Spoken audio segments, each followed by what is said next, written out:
Hello, आज आपका फिर से स्वागत है मेरे यूट्यूब चैनल में। आज हम फिर से कक्षा 7 का पाठ 16 पढ़ेंगे। जल एक बहुमूल्य संसाधन। इसमें हम 16.4 पढ़ेंगे, भूम जल स्तर का। वीडियो देखने से पहले आप सब्सक्राइब जरूर करें। इससे पहले वाले जो टॉपिक्स हैं हम पहले वाले वीडियोज में कवर कर चुके हैं, उसके लिए आप पहले वाले वीडियोज जरूर देखें, जिसका लिंक मैंने डिस्क्रिप्शन बॉक्स में दिया हुआ है। चलिए शुरू करते हैं। जैसे कि भूम जल स्तर का अवक्षय, इसका अर्थ है जो भूम जल स्तर है उसका क्षय होना, मतलब उसकी कमी होना। अब भूम जल स्तर क्या होता है, वैसे मैंने पहले बता दिया लेकिन फिर बता देती हूँ। जो जमीन के नीचे, मृदा के नीचे चट्टानें होती हैं, उनके बीच में खाली स्थान होता है तो उसमें जल भर जाता है। इस परत की जो ऊपरी सीमा होती है वो भूम जल स्तर कहलाती है।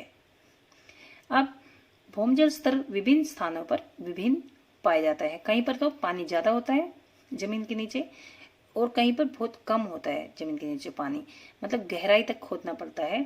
तो इसका अर्थ क्या हुआ कि भूम जल स्तर कहीं पर तो ऊंचाई पर ही है, मतलब ज्यादा गहराई पर नहीं है, और कहीं पर बहुत ही गहराई में है।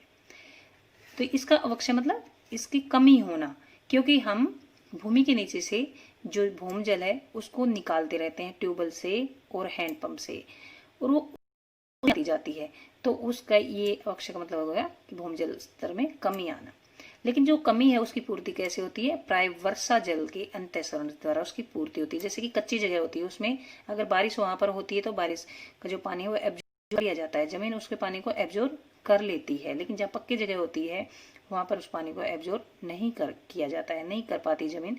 तो भूम जल स्तर तब तक प्रभावित नहीं होता जब तक कि हम केवल उतना ही जल निकालते हैं जितना कि प्रक्रमों द्वारा पुनः पूर्ति हो जाती है। देखिए, जो भूम जल स्तर है उसकी कमी जब तक नहीं होती जब तक कि उसकी पूर्ति हो जाती है। मतलब जैसे मान लो हमने भूमि से जल निकाला और फिर बारिश से उसकी पूर्ति हो गई है, ये प्राकृतिक प्रक्रम हो गए। बारिश आना, वर्षा आना प्राकृतिक प्रक्रम हो गया। फिर उसकी पुनः पूर्ति हो जाती है, उतना जल ही हम निकालते हैं, तो इसे ज्यादा हानि नहीं होती है। तथापि जल की पर्याप्त रूप से पुनः पूर्ति न होने पर भूम जल स्तर नीचे गिर जाता है। लेकिन अगर इस जल की पर्याप्त रूप से पूर्ति नहीं हो, मतलब हम पानी तो ज्यादा यूज कर रहे हैं और बारिश कम होती है, या फिर जमीन में, भूमि में पानी का रिसाव कम हो पाता है, तो ये जो भूम जल स्तर है वो गिर जाता है। गिर जाने का मतलब बहुत ज्यादा, अगर हम मान लो हैंडपंप लगाते हैं या ट्यूबवेल लगाते हैं तो हमें बहुत ज्यादा गहराई पर बोर करना पड़ता है, मतलब बहुत ज्यादा गहराई पर गड्ढा खोदना पड़ता है, तब हमें पानी मिलेगा, तब हम भूम जल स्तर दिखाई देगा। तो इससे ये समझ में आता है कि ज्यादा पानी वेस्ट नहीं करना चाहिए, हमें जितने हमें पर्याप्त हो उतना ही पानी यूज करना चाहिए।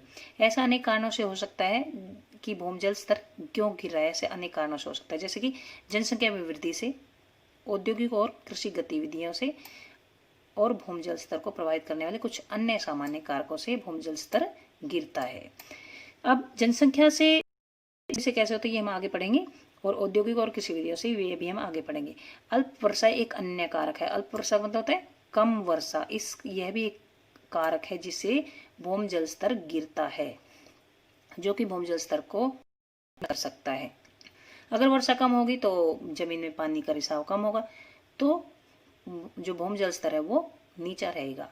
भूम जल स्तर को प्रभावित करने वाले अन्य कारक हैं वन अप, ये वन अप्रोपण होता है वन रोपण का अपोजिट, मतलब वनोन्मूलन। अगर हम पेड़ पौधों को ज्यादा काटेंगे तो बारिश में कमी होगी, वर्षा नहीं आएगी, तो इससे भी भूम जल स्तर है वो गिरेगा।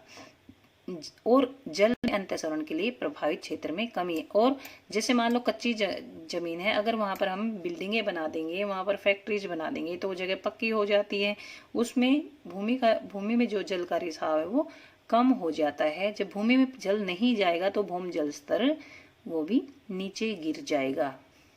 अब जनसंख्या प्रसार कैसे प्रभावित करती है भूम जल स्तर को, ये हम पढ़ते हैं। जनसंख्या बढ़ने से भवनों, दुकानों और कार्यालयों और सड़कों के निर्माण की मांग भी बढ़ जाती है।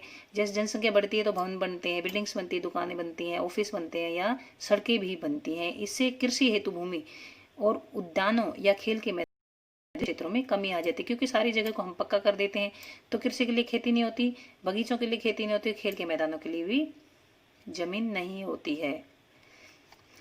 इसे कृषि हेतु जो भूमि है वो नहीं होती, के लिए भी जमीन नहीं होती, और खेल के मैदानों के लिए भी खुले क्षेत्र नहीं होते हैं। इसके कारण भूमि में वर्षा जल के अंतःसरण की दर में कमी हो जाती है। मतलब जैसे मान लो ये कच्ची जगह है, इसमें पानी नीचे की तरफ रिसता है जमीन के अंदर। जब यहाँ पर पक्की हो जाएगी ये जगह, तो पानी नीचे जाएगा ही नहीं, इसमें रिसाव नहीं हो पाएगा। और यहाँ पर जो जल स्तर है, जैसे मान लो ये भूमि जल स्तर यहीं पर है इसमें, और यहाँ पे भूमि जल स्तर कहाँ होगा, क्योंकि पानी जाएगा ही नहीं, तो बहुत ही गहराई पर ये भूमि जल स्तर है, बहुत ही गहराई पर होगा। वर्षा जल के अंतःसरण की दर में कमी हो जाती है। यदि खुले क्षेत्रों में इस तरह की कमी होती रही तो इसका क्या परिणाम होगा? इसका परिणाम ये होगा कि भूमि जल स्तर नीचे गिरेगा। याद रखें कि पक्के फर्श से जल आसानी से अंतःस्रावित नहीं होता, जबकि घास के बगीचे या मैदानों आदि में जल तुरंत अंतःस्रावित हो जाता है। हम देखते हैं कि यदि बारिश होती है तो पक्के जो फर्श पे या पक्की जगह पर जल ऐसे कैसे पड़ा रहता है, वो है सूरज की गर्मी से ही उड़ता है।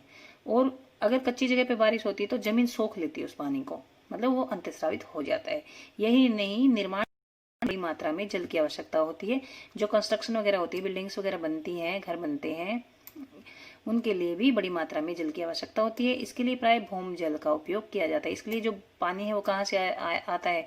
ट्यूबवेल या सबमर्सिबल या लगा देते हैं। इस प्रकार एक और हम अधिक जल का उपयोग कर रहे हैं, और दूसरी ओर विभिन्न प्रकार के निर्माण कार्यों के परिणामस्वरूप हम भूमि में जल के अंतःसरण के अवसर कम कर रहे हैं। मतलब एक तरफ तो हम अधिक जल का उपयोग कर रहे हैं, मतलब जमीन से जल ज्यादा निकाल रहे हैं, और दूसरी ओर विभिन्न प्रकार के निर्माण कार्य कर रहे हैं, मतलब जो कच्ची जगह है उनको हम पक्का कर रहे हैं। तो फिर वो पानी भी निकाल लिया हमने, जमीन से पानी भी ले लिया है, और नीचे की तरफ पानी नहीं जाता है। ये जमीन से हमने पानी निकाल लिया है, लेकिन नीचे जमीन में पानी नहीं जाता है। यहाँ नहीं जाएगा तो यहाँ जल स्तर का क्या होगा? जल स्तर बहुत ही गहरा हो जाएगा, जल स्तर नीचे चला जाएगा।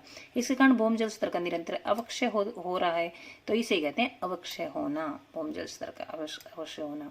वास्तव में अनेक शहरों में कुछ भागों में भूमि जल स्तर चिंताजनक रूप से अत्यधिक निम्न स्तर तक पहुंच गया है। कई शहरों में बहुत ही बिल्डिंगें बनी है, बहुत सारी जगह जो है कृषि योग्य जो जमीन है वो उनकी जगह फैक्ट्रीज वगैरह, कंपनी वगैरह बन गई हैं, तो वहां पे सारी जगह पक्की हो गई। तो उसमें जो भूमि के अंदर पानी जा ही नहीं पाता, तो उससे भूमि नीचे गिरता जा रहा है, और यह बहुत बड़ी चिंताजनक बात है। अब आते हैं बढ़ते हुए उद्योग किस प्रकार से भूमि जल स्तर को प्रभावित करते हैं। जल को उद्योगों द्वारा किया जाता है। सभी फैक्ट्रियों में जल का उपयोग होता है। हमारे उपयोग में आने वाली लगभग हर वस्तु उत्पादन में कहीं ना कहीं जल की आवश्यकता होती है। कोई भी वस्तु अगर बनाने लग जाए, कुछ भी बनाते तो उसमें जल की आवश्यकता जरूर होती है। उद्योगों की बढ़ती जा रही, फैक्ट्रीज वगैरह जो बहुत बढ़ती जा रही हैं, और अधिकांश उद्योगों द्वारा उपयोग किया जाने वाला जल भूमि से ही निकाला जाता है। और फैक्ट्रीज वगैरह में जो उपयोग किया जाता है, जो जल, वो कहाँ से निकाला जाता है? भूमि से निकाला जाता है। ऐसे कुछ उद्योगों के नाम बताइए जिनसे आप परिचित हैं। कुछ फैक्ट्रीज के नाम बताने हैं। हमारे दैनिक जीवन में उपयोग किए जाने वाले और इनसे प्राप्त होने वाले उत्पादों की एक सूची बनाइए। हमारे दैनिक जीवन में इनसे, जो उद्योगों से क्या बनता है, उनकी भी एक सूची बनानी है। और अपने शिक्षक या माता पिता से इसके बारे में बातचीत करिए कि किस प्रकार बढ़ते हुए उद्योग धंधे भूमि जल स्तर के नीचे गिरने के लिए उत्तरदायी हैं। ये डिस्कस करना है कि जो बढ़ते हुए जो उद्योग धंधे हैं, बढ़ते हुए जो फैक्ट्रीज हैं, कारखाने हैं, उससे भूमि जल स्तर नीचे क्यों गिर रहा है। ये भी बताया था कि हम पानी को तो यूज कर रहे हैं, जमीन से पानी यूज कर रहे हैं, लेकिन पक्की जगह बना देते हैं। फैक्ट्रीज वगैरह में जगह पक्की हो जाती है, तो वो जमीन के नीचे पानी का रिसाव नहीं हो पाता है, अंतःसरण है जो वो नहीं हो पाता है, तो इसके कारण भूमि जल स्तर में गिरावट आती है। अब हम देखते हैं कृषि कार्य।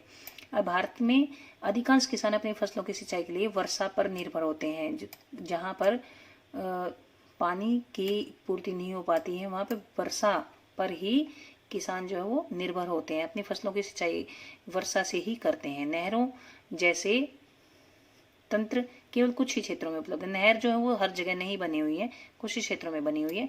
इन तंत्रों में भी अनियमित वर्षा के कारण जल की उपलब्धता में कमी हो सकती है। अब नहरों में पानी कहाँ से आएगा? जब बारिश नहीं होगी तो नदियों में पानी नहीं होगा, और नहरों में भी पानी नहीं बारिश नहीं आएगी तो। अतः किसानों को सिंचाई के लिए भूम जल का उपयोग करना पड़ता है, तो इसलिए फिर किसानों को ट्यूबवेल लगाने पड़ते हैं और भूम जल स्तर का उपयोग करना पड़ता है। जनसंख्या के बढ़ते दबाव के कारण कृषि के लिए भूम जल का उपयोग दिन प्रतिदिन बढ़ता है। अब जनसंख्या ज़्यादा है, उनके लिए अनाज ज़्यादा चाहिए, फसल ज़्यादा चाहिए, तो उसके लिए कृषि भी ज़्यादा करनी पड़ती है और कृषि के लिए फिर भूम जल की भी का उपयोग भी बढ़ता जा रहा है।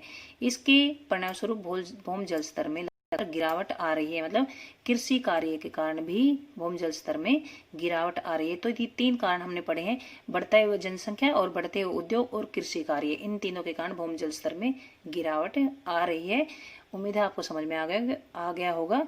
वीडियो देखने के लिए धन्यवाद।